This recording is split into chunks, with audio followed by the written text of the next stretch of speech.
Hi, this is James from Tabletop Gaming Guild, and today we're going to take a special look at one of my favorite game publishers, which is going to be Weird Giraffe Games. Now, Weird Giraffe Games puts out a lot of unique themed games with some unique sort of ideas and strategies in the games themselves that fit very thematically with the games. Now, this one happens to be Way Too Many Cats. And this game has been designed by Carla Kopp. Now, this game here is going to play up to 1 to 6 players, and what you're going to be doing in this game is you're going to be trying to run the best cat shelter. You're going to try to place these cats out so that they get the best attention possible and they're shown in the best light, and you're going to be collecting cuteness points for doing this, and the player with the most cuteness points by the end of the game will win. So let's go ahead down to the table. I'm going to show you how to play this game, and they're going to come back and I'm going to give you my final thoughts.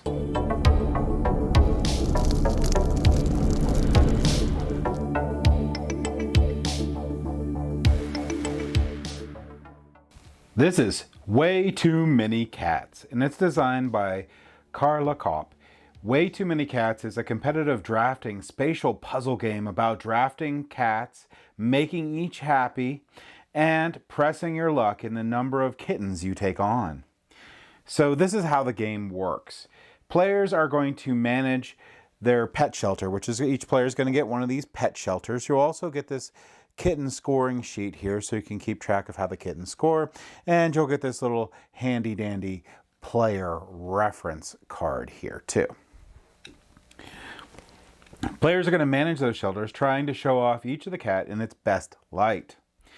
They accomplish this task in different ways depending on the cat. Cats of the same type all score the same way. However, every cat has their own personality and needs too. The game is played until one player fills all the spots on their shelter. All players get equal turns, so whichever players need to take their remaining turns will finish and the game will be over. And the person with the highest number of cuteness points will win the game. So game setup is pretty simple. You're basically going to give each player one of these reference boards. You're going to give them a kitty board. You're going to give them a starter cat card, and this is going to be at random. Now, it is good to mention that there's two different types. So there's going to be these advanced cats, and there's going to be these starter cats. Now, the starter cats here, there's only 4 of these starter cats, and you'll randomly get them. And these starter cats are pretty basic, so you can only play up to 4 players with the starter game. However, with the advanced, you get up to 6 different cats here, but they have a lot more to them. So these starter cats right here will be a little bit more difficult to play around and gain the most points with than these, the advanced cats, than these starter cats. So you'll just randomly assign, we'll put a starter cat, so I'll get a starter cat. Then each player is going to pick their cat, whether it's a starter or advanced cat, and put them anywhere on the board that they want. Now, we're going to go over some symbology here and the different scoring on here for the different cats, but that will play into where you're going to place your starting cat. In addition, for setup, we're going to shuffle this big deck here of cats, and we're going to place 4 cards face up.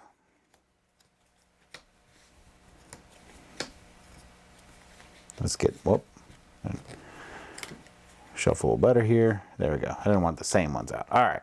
So we got 4 different cats here. And these are cats that you can pick from on your turn. We'll show you how that works in a second. The next thing you're going to do is you're going to place the kittens and the toys into the token bag, which you get this really cool token bag that comes with the game. Then we're going to set up 3 piles of random tokens. The first one's going to have 1. It's going to be face up. The second pile is going to have 2, and they'll be, where am I getting the same stuff here? Oh, I am tired. I'm just on the wrong side. 1, and there's 2, and the third one will have 3. Okay, so we have our 3 little piles of tokens, and you can see what they are, so we'll set them a little bit there. And we have our market row out of the kittens. You're going to give the first player the first player marker, which is this really cool wooden cat here. This will also tell you to make, or let you help you determine if everyone got equal number of turns, because you'll just come back to the first player. Or if it ends to the player on the right of the first player, then everyone's had the equal amount of turns. And they'll get this. And this is supposed to be the first, or the last person to interact with a cat is supposed to get first player. Or you can make up your own rule for who gets first player. And that is it. That is how simple it is to do the setup of the game. All right, so what is the goal of the game? Well, the goal of the game is to get as many cuteness points as you can throughout the game. And these cuteness points are going to be these little stars here. And the person with the most cuteness points by the end of the game will win. Now, there's going to be also multiple ways of getting these, and one of them is going to be pulling out kittens. Now, these little kittens here, there's going to be 4 different types of kittens, and there's going to be 3 different types of toys. You're going to be using these toys and kittens to score in different ways, and we'll go over them in a minute, but they're going to be a big portion of the game in addition to pulling out these cards and satisfying the cat's requirements. Okay, so next we're going to go over how you take your turns. Then we're going to go over these cats in a little bit. We're going to go over just the basics on your turn. Each player is going to complete the following actions on their turn. There's going to be 3 different things they're going to do. One, you're going to take a token group and cat cards. Now, if you take the lowest token group here, so in this case it's a 1, and as the game goes by, these numbers will change. You'll get to pick any 2 of the cats that you want. Now, if you take the medium-sized group, in this case it's going to be the 2, I will be able to pick any one that I want. If I take the largest group, then I only get the rightmost cat card. I don't get to pick exactly which one I want, I get the rightmost one. And when we refill this, we will shuffle these cards to the right. So once the tokens and cards have been chosen, you do the following. You're going to take 1 token from the bag. So let's say I pick this and I pick these 2 cats, okay? Then I'm going to take 1 token from the bag and put it in each of the 3 areas. So now this one has a 1 cat, this has 3, that has 4 tokens. We're going to slide the cat cards down to the right, and we're going to put out 2 new ones in this case. So now this is the rightmost card still. All right, so then we can move on to the second of the 3 things that you could do on your turn.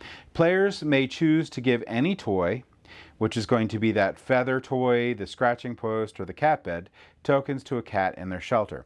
Now, some of these cats will get you, like this one here, you're going to want to put the scratching posts on them and add more so you can get more points throughout the game.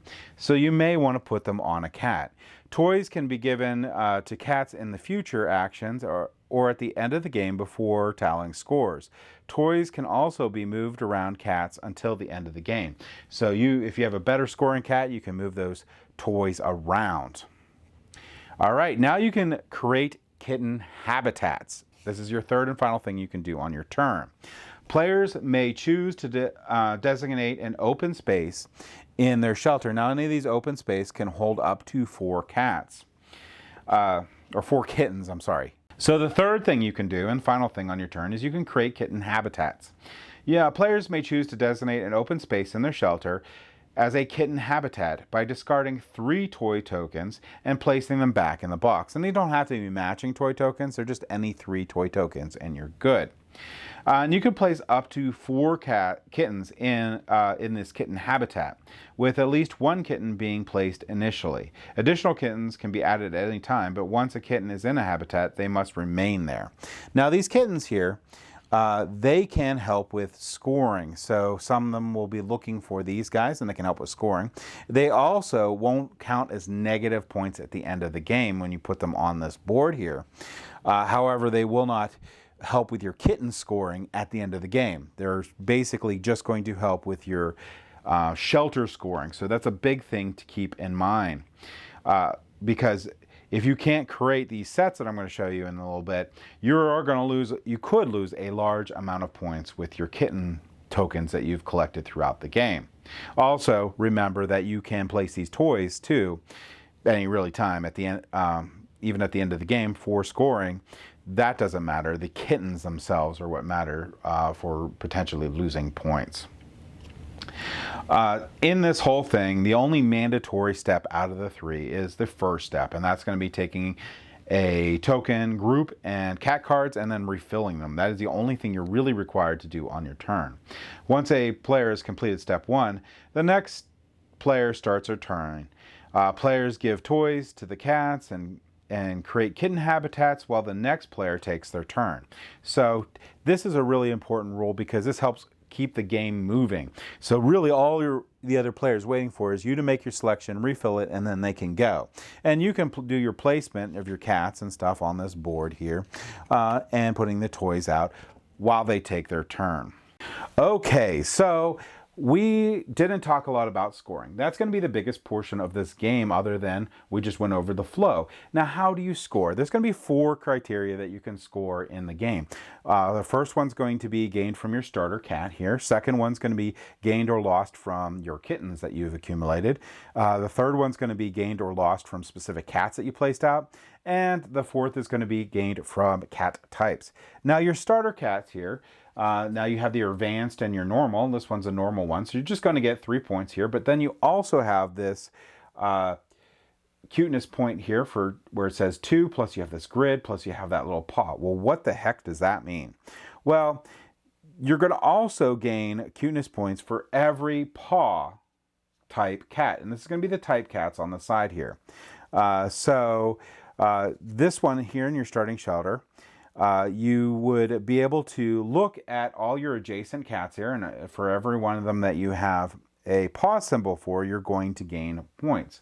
So later on, if I had this cat right here, I would be looking at gaining 2 more points because that would be adjacent to that starter cat. There's some cats that have requirements on them, and you can see this little down symbol right here. In order to get the points to the left here, you're going to have placed one of these scratching posts, and then for each additional scratching post, you'll gain another point. So that's how that one works. Some of them have to be in certain grid areas, so those are important. And like this one here has to be in a specific grid location to gain points. But there's going to be 3 symbols. Here's one with all 3 symbols here. So in addition to either losing, like this one here can't be in any of these sections here, has to be in the far right one, or you're going to lose 2 points. That's one thing. So you're going to look at the top here for those are going to be how you're going to gain those points. We're going to skip to gained from cat types here, and then we're going to go back to the kittens in a second, because these cat types here are going to have different methods of scoring at the end of the game. And there's going to be actually 4 different types. There's the feather too. This is the feather. But if you look at the fish one here is you're going to get 2 points for each adjacent cat or kitten with the type of this ball of string. And you can get a maximum of 6 points per one of these guys. So you're going to want to put out probably at least 3 adjacent ones with this little string on here. Now the string ones just give you straight up 2 points by themselves, so that's really cool. And this paw one here, you're going to get 1 point for each different adjacent cat or kitten type with a max of 4. So you're going to want to keep the kitten types adjacent to them different, and you can get up to 4 points that way. The other final one is going to be this feather here, and the feather one is pretty unique in its scoring here. Feather cats are scored in as groups of adjacent feather types. Cats are not individually scored. They're going to be scored in their group. So I would need to have a couple of these beside each other. And these groups will be shown on your sheet here for the scoring here. And you'll notice that the more that you have, the more points you'll get. So if you have a group of 2, you're going to get 3 points. If you have a group of 3, you're going to get 7 points. If you have a group of 4, you're going to get 12 points. If you have a group of 5, you're going to get 18 points. So you can get a lot of points just in those feather types. All right, so the last thing we want to go over here too is going to be how your kittens score. Well, your kittens are going to either give you 2 negative points, so negative 2 points each, unless you can pair them in groups. And the way that they can be paired is going to be shown in here, and you can actually line them up on here if you want, and you can't double score any of these. So you're going to have need a set of 4 identical ones. I don't actually have 4 identicals, but if I had 4 of these guys, that would be one scoring type, and that'll get me 8 points. But if I have all 7 different types of the kittens, I will get 15 points. So I will put them in sets, and any of them that can't go into sets are going to end up being -2 points for me. And this is a pretty nice guide here that will help you get these all set up so you can get your maximum number of points. And as a correction on here, I definitely need to correct this on here. The plus sign means both. So in order for me to get the 5 points on here, it's not 5 plus 1. It's going to be, I have to place both. So I do apologize for that. That is actually how this guy scores. You're going to, if you have the plus symbol on there, they need to be both. If you have the arrow symbol on here, that means placement. So placement of 2 will get you 5 points. If you don't have that, you won't get any. Now, with these negative symbols here again, those are going to be negative points. But also some of these, let's see if we can find one here. If I don't place this, I will lose 2 points. So I need to have this on here or I'm going to lose 2 points if I put Ewok out. And I already showed you some of them, the ones that have required places that they have to be. So this one here, you're going to be looking at the darkened areas. So this one here technically would also need to be placed in the right column area. And if it's placed in the right column area, you're going to not lose 2 points. So that's good. Otherwise, you will lose 2 points. All right, so way too many cats. Component quality is great, just like any of the other wheel draft games that they have out there. It's good component quality. Cardboard's nice and thick. Cards are the square cards are good quality, and it's fine. It's good quality game. And now let's get into the gameplay itself. Now, in Way Too Many Cats, you're going to be strategically placing out the cats that you have procured from that row of cats throughout the game, and you're going to have to deal with these kittens that you keep pulling in. Now you're going to go 1 or 2 different strategies, or maybe you're going to mix it up a little bit. You're going to either deal with a large amount of kittens, or you're going to try to go with lower, or you're going to mix it up and try to, just do it where you can make your sets or get your toys or do whatever. Now the cool thing about the kittens is you can lose a lot of points. So you have to think about the strategy that you're going to be used to complete these sets. And maybe you do dump some of those kittens on the board and you can get some points from the surrounding cats on there, or maybe you just want to dump them on the board because you don't want to lose 2 points per cat. You can get a large amount of points from completing your sets, or your having all the different types of cats in there in that set. So it is worth it to go after these kittens, but you could also get a huge amount of points by carefully picking out your cats. In addition to that, if you do gain a lot of cats, like you keep going after that lowest pile of kittens each turn, you're going to be able to pick out your cats and finish your shelter more quickly, and that will end the game faster. So your opponents are going to be picking up these large amounts of kittens, may or may not be able to complete a lot of these sets and lose a lot of points. So that is something to keep in mind. But on the inverse, they might be collecting these large amounts of kittens and be able to complete these sets and get large amounts of points. So there's a lot of different strategy that you have to think about in this game.